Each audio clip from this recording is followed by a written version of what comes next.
Futbol olamidagi eng so'nggi xabarlarni yetkazishda davom etamiz. Assalomu alaykum futbol muxlislari. Ertaga O'zbekiston terma jamoasi jahon chempionatidagi eng muhim o'yinini o'tkazadi. Raqib Kongo. Ko'pchilik bir savolni beryapti.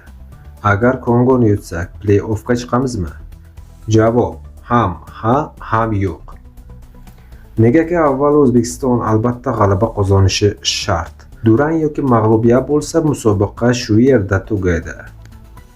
Lekin g'alaba ham avtomatik ravishda keyingi bosqich degani emas.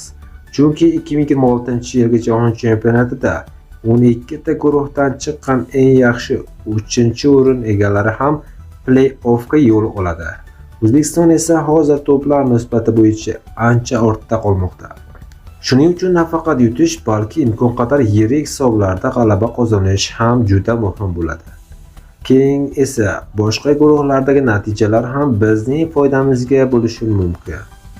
Ya'ni hamma narsa faqat o'z qo'limizda emas, balki shunga qaramay muxlislar umidini yo'qotgani yo'q. Bu O'zbekistonning tarixdagi ilk jahon chempionati. Har bir ochko, har bir gol va har bir g'alaba kelajak uchun katta tajriba bo'ladi. Ertangi bahsda futbolchilarimiz oxirigacha kurashishi kerak bo'ladi. Agar Kongo mag'lub etilsa, keyin hisob-kitob boshlanadi. Balki omad biz tomonda bo'lar. Siz qanday o'ylaysiz? O'zbekiston Kongoni yuta oladimi? Va jamoamiz play-offga chiqish uchun mo'jiza yarata oladimi? Fikrlaringizni izohlarda yozib qoldiring. Olg'a O'zbekiston! Biz senga ishonamiz.